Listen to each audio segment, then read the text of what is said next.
Eu comi minha comida no meio das batalhas. Amei sem ter cuidado. Olhei tudo que via sem tempo de bem ver, por querer liberdade. A voz da minha gente se levantou, e minha voz junto com a dela. Minha voz não pode muito, mas gritar eu bem gritei.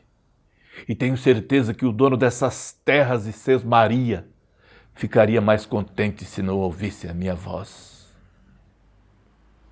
Assim, passei os tempos que me deram para viver, por querer liberdade. Tanto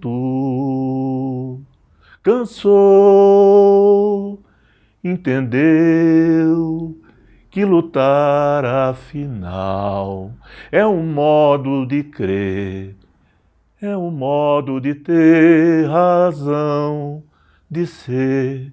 O açoite bateu, o açoite bateu, bateu tantas vezes que a gente cansou.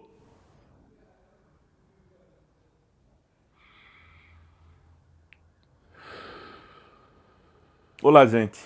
Alberto Chagas, mais uma vez aqui. Nesse projeto que estamos desenvolvendo, Memórias do Teatro em Diadema, hoje vamos falar de um período que corresponde ao ano de 1989 ao ano de 1992.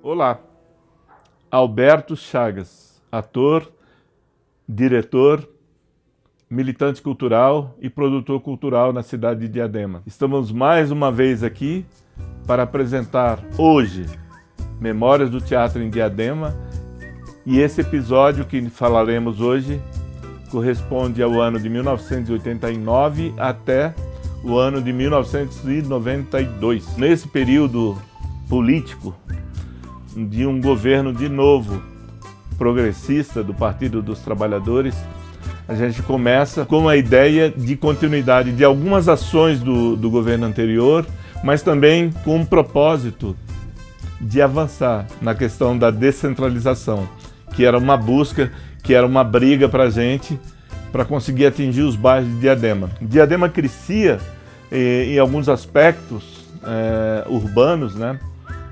E cresceu num primeiro governo. Muitos avanços foram feitos, trabalhos da Secretaria de Obras, da Secretaria de Saúde e de Educação, né? E a cultura precisava também acompanhar esses novos tempos. Então começa nesse período a construção de centros centros para a cultura, que na época eram chamados CJC, Centros Juvenis de Cultura. O primeiro que acontece é no bairro do Campanário. O antigo canil do bairro do Campanário é transformado no Centro Juvenil de Cultura do Campanário. E a partir daí, nesse período de 4 anos, são construídos mais 7 centros juvenis de cultura. Então, o que eu me lembro é o Campanário, o Inamar, Centro Juvenil de Cultura também, o Taboão, o Canhema, o Promissão, o Eldorado, o Jardim Nogueira, né? Enfim, 8 centros juvenis de cultura. Talvez eu não tenha falado todos, mas 8 são construídos nesse período. E é muito importante nesse momento saber que nesses espaços estão sendo construídos espaços para abrigar a cultura. Um problema que se encontra nesse período seria de ocupar esses espaços com pessoas para para desenvolver esse trabalho cultural. Então, algumas pessoas e setores como educação, saúde e tal, são deslocadas para trabalhar nesses espaços, né? Algumas pessoas chamam de desvio de função, mas naquele momento era importante porque não tinha um quadro ainda. E os centros culturais, aliás, os centros juvenis de cultura, eles trabalhavam com aulas de capoeira, alguma aula de dança, de teatro, mas não tinha ainda um trabalho conjunto, um trabalho de ideia, de projeto cultural fomentado ainda na cidade. A gente vai ver isso depois no próximo governo. Mas nesse governo, a importância desse governo são a construção desses centros juvenis de cultura, que vai nos ajudar muito.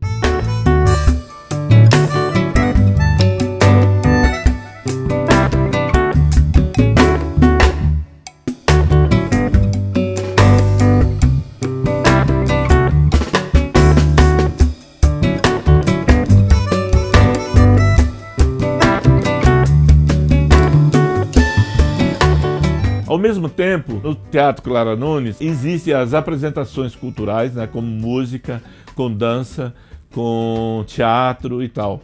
E é importante se frisar que ainda, nesse momento, não existe uma preocupação na área das artes cênicas focada na dança, no circo, no teatro.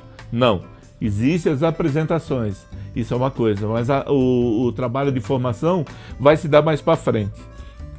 Mas, de toda forma, esse momento, esse período, é um período importante para a gente começar um trabalho nos bairros de Diadema, que até então era um pouco esquecido. Esquecido nessa questão cultural, porque já estava sendo feito um trabalho de obras, enfim, de saúde, com os grupos, com os conselhos de saúde, os conselhos de bairro que existiam no momento, que era uma proposta desse novo movimento político em Diadema. Outra coisa que aconteceu nesse período e que havia críticas, né, na época, eram as apresentações de grandes shows. Então podemos ver show do Moraes Moreira, do Fagner, e inauguração de alguma coisa sempre tinha um artista da grande mídia, né?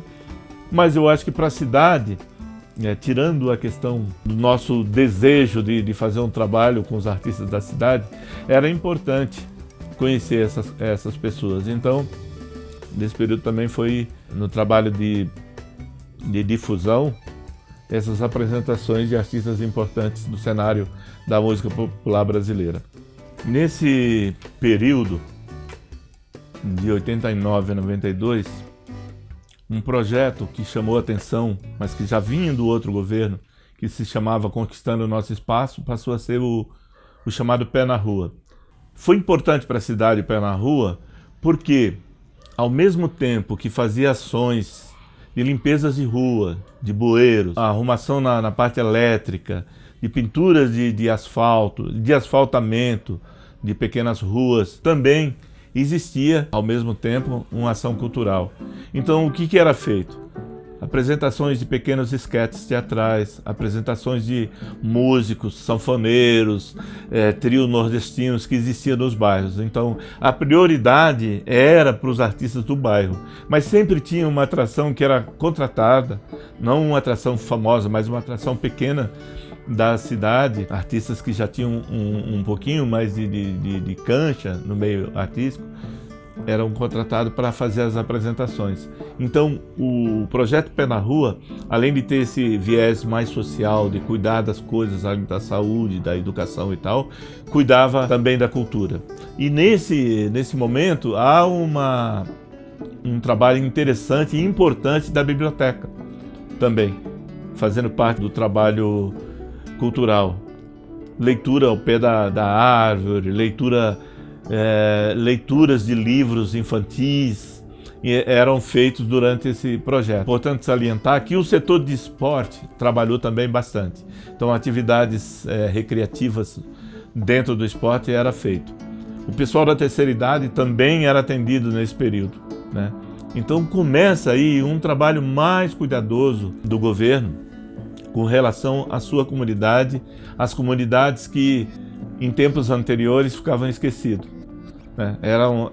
Diadema no começo tinha uma preocupação muito grande com o centro, com praça, como Praça da Moça, Praça Castelo Branco, Praça isso, Praça aquilo, no centro da cidade, mas os bairros ficavam a ver navios. Então nesse período, no período anterior e nesse período desse nosso quarto episódio, é importante salientar que foi importante a participação do poder público nos bairros. E nós, como artistas da cidade, nos sentimos, de certa forma, privilegiados de poder ajudar também nesse projeto, nesse momento. Então é isso. Aqui nós terminamos o quarto episódio dessa série Memórias do Teatro em Diadema, falando de um período que vai de 1989 a 1992. Até a próxima.